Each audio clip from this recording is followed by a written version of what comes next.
Hey, good morning, Facebook peeps. It's Ozark Tim here. Yeah, I know. I'm sporting the Confederate gray, but, don't panic. It's not like I'm a white supremacist or anything, so just relax. Just relax, okay? Relax. My grandson and I are getting ready to do a Civil War reenactment, and we've joined in with the, what's called the First Arkansas Mountain Artillery. Yeah, artillery. Which means I get to stand around rather than march all over and make my feet sore. And I get to stand around with three other old guys with a cannon that they actually own. Most of these guys own their own cannons. And they bring them to these events. We're going to Oklahoma to a place called Spavinaw, not Spanaway, Washington, but Spavinaw with a V, Spavinaw, Oklahoma, about an hour from where we live. I think it's tornado free this week. And it's near that big lake, Grand Lake or something like that, that our friends are going to hang out with when they come and visit us. Yes, we actually have friends from Oregon coming to visit us in June. Can you believe that? Oh, man, we're going to Ozarkify them big time. They're going to be Ozarkified by the time they'll be eating squirrel. They'll be eating squirrel. We got squirrel helper boxes in the cupboard, man. We are all ready. But anyway, we're going to Spavinaw, Oklahoma, to some copperhead camp or something like that, named after the infamous snake, I guess. Or, no, I think there were some copperhead people. I can't remember my history. There were copperhead people in the Civil War, and I can't remember what they did. I think they were Confederates that did something. I can't remember what it was, though, why they were called copperheads. Anyway, I'll have to look that up. You look it up on Wikipedia. I'm sure you can instantaneously find it. Just look up copperheads, Civil War. Anyway, we're going there, and we're gonna fight some Federals, man. We're gonna kick butt, and the Federals are going. We're gonna try to make them go down, because they're trying to get Missouri to stay in the Union, and Missouri already voted to be in the Confederacy. Yeah, I mean, it's ridiculous. I mean, shouldn't they have the right to go where they want to go? So anyway, we're gonna kick some butt and try to make sure Missouri can stay in or get into the Confederacy.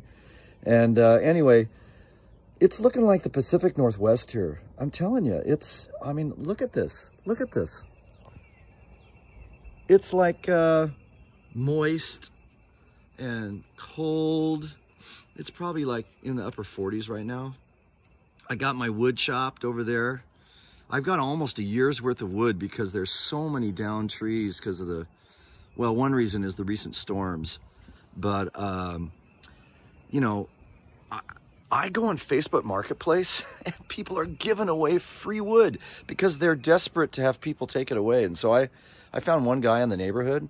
He actually turned out to be a believer. I'm telling you, like, every time I go somewhere and meet a so-called stranger, 9 times out of 10, and I'm telling you the truth, 9 times out of 10, the person believes in Jesus, and we're talking about Jesus. I even think I recruited this guy to possibly consider going to Austria, which is, if Steve Ramey's listening to this, I mean, I have so many funny stories to tell about meeting people at Walmart or downtown Bentonville. I met a guy once. We were walking over by the ice skating rink, the outdoor ice skating rink in downtown Bentonville, and near their beautiful square. I mean, it puts Leavenworth, Washington, I thought was like the epitome of Christmas loveliness. But man, between Silver Dollar City at Christmas and Bentonville's downtown square, oh man, Leavenworth, Washington is meager pickings when it comes to Christmas lights. I'm not kidding you. I am not overblowing it, people. I am not. Anyway, I met a guy who actually owned a vineyard, or he was a partner in a vineyard in Newburgh, which is where we're from. And he was asking me about, my partner wants me to move to Oregon so I could, spend more time kind of babysitting the vineyard and what's going on with it and the winery. And he said, but I'm not hearing good things about living there. And I said, well, I mean, I just gave him the straight scoop. I told him, first of all, Newburgh is like the most, I would say, conservative suburb of Portland. I mean, they've had to tolerate all this crap because they had 2 people on their school board who refused to be pushed around by the lefties and all their, you know, it's not so hidden anymore, their agenda, you know, of the propaganda. You know what everyone knows what's going on. I mean, you talk to people around here, oh yeah, BLM, crazy. Oh yeah, Antifa, lunatics. Oh yeah, Portland, oh man, what a crazy town. I mean, it's actually embarrassing. You know, I know Portland people are in denial about it. I can't believe one time I was talking to a colleague, and, you know, she's a Democrat, and that's okay. I can talk, I've worked my whole life, 30 years, with people of every stripe, gay people, lesbians, gay men, transgender, trans this, trans that, Kennedy Dems, Obama Dems. I've worked, you can ask them, they know. I had kids write me when I was going through a bunch of crap at the school I was at. This one kid from Lincoln High School wrote me and said, Mr. Black, I never even knew what you thought about politics or religion. Exactly, precisely. Unlike the other crazies who push their agenda. Anyway, oh, is that a rant? Oh, I'm sorry. People who think that's called a rant. Oh, that's right. When you disagree with something you don't like, you call it a rant. I'm sorry. Not. So anyway, what was I saying? See, I'm 62 now. This happens all the time. Anyway, I'm sure it was good. You know, so, but anyway, we are going to, oh, the guy, that's right, Bentonville. Yeah, he was a vineyard owner, and by the time I got done talking, and he was already on the trajectory not to go to Oregon, okay? So it's not like I'm selling Oregon short. I love Oregon, it's beautiful, but those 3 or 4 counties that control everything, they got to go. They got to go. I hope you break off Central and Eastern Grant County, Wallowas. I love that county, by the way. I rode my bike through there with Mark Valesky. It is wonderful. And we love the people in John Day and in Eastern Oregon. You guys are awesome, man. You would fit in so well over here. And I know you're sick and tired of it. And you want to break off and form Northern Idaho. And I hope you do. And Idaho, I love Idaho. I love it. We're going to be in Idaho City with my wife's sister in their big log house. And we're really looking forward to it. She just lost her husband, only 64 years old, died of cancer. And you know, she's grieving. And Sabrina was just over there. But you know what? She knows the Lord, and she's trying to stay encouraged in Christ. And that is so exciting, because that is where we find our encouragement. And anyway, you like this? You like it? You like the Confederate hat? Yeah, I said it, Confederate. We're play acting, okay? Play acting. In fact, it's kind of funny, the guys in this Confederate group, I joke around and say they cross-dress, but when they need more Federals or more Union troops, they don their blue coats, and they change into whatever they need to be. If someone needs more Federals, they put on blue. And, you know, it's great. I mean, and they're so nice. I think they're all believers, or most of them. And the one guy who heads it up, we were out at Pea Ridge back in early December, and I had my 10-year-old grandson with me. And I said, hey, how old do you have to be to start? And he said, well, his son was there, a really nice guy, a kid. And he looked at us and he said, well, I started when I was 8. I held the flag. And that got me thinking, ooh, what? You started at 8? And I'm looking at Zeke, my grandson, thinking, he's 10. Oh, have him come along to the next reenactment. So a couple weeks later, we were down near Fayetteville at a place called Prairie Grove, where there was a famous battle I think it was on December 7th, the same day as Pearl Harbor. And we were out there, and Zeke, he was going up the hill. I mean, I didn't even see him. There was another kid there, and they needed me for artillery, so they pulled me off of the infantry, and they had me sitting next to a cannon. And I'd never even been near a cannon ever before. And they coached me on what to do. I had this little thing that looked like a kind of a corkscrew in the end, and they put the load in, you know, of course it doesn't have a cannonball, you know, wouldn't want to destroy the Federals in real time and blow their legs off, but it would explode, you know, it would go boom and make a loud noise. But my job was to pick it back out with this corkscrew thing. I can't remember the name of it, but I had a blast. And one of the guys, I'm a Norwegian, okay, and I'm dreaming of, one of my post-retirement dreams is to go to Norway with Sabrina. We have all of the Airbnbs picked out. We want to go to the Lofoten Islands. We want to see relatives if they want to see us. If they want to see us. You never know anymore, you know. I mean, when you're on Facebook and you have a YouTube channel like I have, Villa Scriptura, it's on YouTube, check it out. Villa Scriptura, V-I-L-L-A Scriptura, kind of a play on Sola Scriptura, okay? And if you go there, by the way, there's a recent interview I had with a guy working in Ukraine. His name's Spishik, a former colleague of mine in Kazakhstan. Awesome interview. Man, this guy is so brave. He is the bravest Polish grandpa I know. He just is. He is the bravest Polish grandpa I know. And you'll see what I mean if you listen to the two-part interview. But anyway, that's on Villa Scriptura. If you have a hard time finding the second interview, go to the live button, and it's there. I don't know why it's there and not on the regular video list, but anyway, I'll try to rectify that somehow. Technical issues. They're my pain. Technical issues. Anyway, yeah, so we have an exciting day, and we're just kind of hanging out here. The grandkids spent the night, and I forced them to watch the one and only Genuine Original Family Band. It was a movie that hardly anyone knows about that came out in the 70s. And get this, it's a movie that's all about the fight between Grover Cleveland and Benjamin Harrison. So I'm sneaking in some history because, you know, I was a teacher for 30 years until I was called a racist and pushed out because I wouldn't join in the reindeer games of BLM. Remember that bandwagon? Remember that? I know some of you watching, you probably joined it. And I forgive you. I forgive you. But it's stupid. They were race hustlers. They were just trying to get your money. And look at what they did. They bought a bunch of mansions down in Beverly Hills and probably hobnobbed with Harry and Meghan and all their little cocktail crowd. Oh, look at my I'm not going to turn it around because my kids don't want my grandkids on social media, but my grandson is dancing. He's got his shirt off and he's dancing a little jig in front of the French doors. So anyway, I got to go in and make them pancakes, I think. But anyway, I'll leave it there. And again, I highly recommend watching that YouTube interview of Spishik Polak from Poland, who works in the Ukraine, and he's doing some awesome things. He's bringing in boots. He's working with a Dutch organization and translating. That's his major job. But he's bringing in boots for children. And there's these people.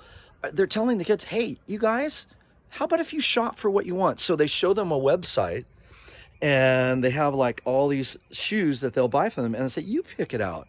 And I loved it because it gives them so much dignity, you know, rather than, which is fine. It's fine to give them shoes, but to actually let them pick stuff out. I mean, and they can, you know how kids are. Oh, I want the black ones. Oh, I like the white ones. Oh, I want the red ones with the awesome Nike stripe. You know, whatever. I think it's great. And they bring stoves in where they, you know, the kind where you stuff pieces of wood in and you can cook. You don't need to have it hooked up to gas. And then heaters, like those little space heaters that we buy, you know, that you get at Walmart or wherever, that are kind of roundish and small. And they're bringing these things in, and, you know, hopefully the people have electricity because they're electrical. But, you know, if you want to give to something really worth giving to, I highly recommend, I think it's called Dutch Civilian Action. Dutch Civilian Action. I got it linked on the interview thing there, but it's so easy to give to, right? It's right on the top. Just hit the give button and you know, give them your MasterCard or debit card information. And then I'm interested also in helping a guy who's running an orphanage. His name's Bakit Yusenev. And in Kazakh, the word Bakit means joy. So isn't that awesome? A cool name. Bakit Yusenev and his wife Shinar, They run an orphanage in Taldi Kurgan, which is a city north, I think it's northeast of Almaty. I'm not sure. Maybe it's an hour or two outside of Almaty where we used to live, which, by the way, used to be the former capital of Kazakhstan until it was moved up north of there. But we used to we lived there for 3 years. I took my first trip there in 1992, shortly after the Berlin Wall fell down. And man, it was hard to find toilet paper back then. And I remember Ron Wiley and we went shopping. This is after we moved, in 1994. We went shopping and looked for pizza. And we found this Spanish frozen pizza with a single olive in the middle. And we felt like we were cavemen who made a kill, and we're dragging back the carcass of the elk or something back to our wives, because it's like, yes, we found pizza. Oh, yeah. And it was awesome. But anyway, Spishik, man, I used to play. He came to Kazakhstan when he was like 19 or 20, just a young pup. And he was doing Bible studies. Of course, the Polish people were forced to learn Russian, because the dominant Russian communist culture saying, you must learn our language and know our culture because yours stinks and we need to obliterate it from history. Those poor Poles, man, they've been through so much between the Nazis and then Stalin and all his crap. I mean, really, who's worse, Stalin or Hitler? I mean, a lot of people say Stalin was because of the number of people he killed. But anyway, both were bad dudes. But Spishik, he's a good dude. He's a good Christian man of God. He just became a grandpapa. His kids live in London, and he's just a great guy. You'll see when you listen to him. Yeah, I try not to talk too much after the initial half hour and just let him talk, because he'll tell you what's going on. Don't believe the media. Don't believe the hype. Even Fox News. They don't know everything. They think they do, but they don't. And Spishik can give you the inside scoop. He's the guy I'm listening to, not the media. But anyway, I got to go. I got to make pancakes and hang out with my grandkids, because that's why they're here. And Zeke and I leave about 3 o'clock today. We'll be blowing up some Federals as they encroach upon our territory, because we are a band of brothers and native to our soil, fighting for our property. We've gained with something toil. I can't remember all the words. I have to say, as a musician, my opinion is, because I've done both kinds of songs for my class. When we used to do Civil War stuff, I would do Civil War music. The Confederate songs, not that I agree with all the lyrics, of course. I know Portland thinks I'm a racist, and I'm sure they do. They probably think, he moved to Arkansas because he's a racist. Well, they don't talk like that. They say, he moved to Arkansas because he's clearly a racist. We all know that, don't we? Oh, I could go on and on about those people. Not all the people. There are some great people. In fact, most of the parents I have had over the course of my career at Bridal Mile Elementary School, I'll say it again, Bridal Mile Elementary School, they were great. They were wonderful. And even some of the people who ended up thinking I was a racist because, they didn't have all the facts. They just assumed. They were really nice people too at first, and until they turned against me. And listen to this. There were even a couple of liberal Democrat people. One guy in particular he worked for a shoe company, maybe Adidas, and he was from, not Guatemala, Honduras maybe? I can't remember which Central Asian country he was originally from. Really awesome guy, and his son was really super cool. I liked them both so much. He came through, man. He defended me. He wrote a letter to the rest of the parents and said, Tim is not a racist. I know him. I've worked with him. He's not a racist. Okay, because back then, if you didn't join BLM, you must be a racist. They just assumed, and because I was Christian and wouldn't use the pronouns they wanted me to use, I'm just not. I'm not going down that rabbit hole. You can do whatever you want, but I'm not going down your rabbit hole. I'm not. I'm just not. I'm not.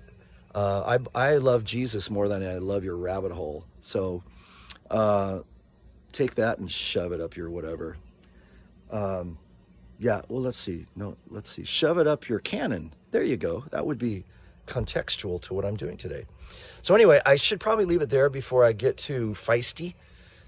Because I'm never feisty. You know me. I'm never feisty. I'm never feisty.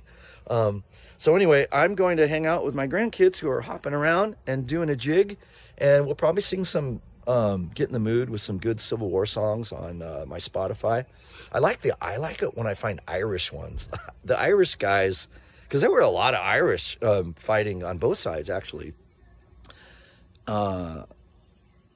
I love how they sing the Civil War songs. I love it. They just sing it so well. I don't know. There's something about that Irish way of singing that I just love.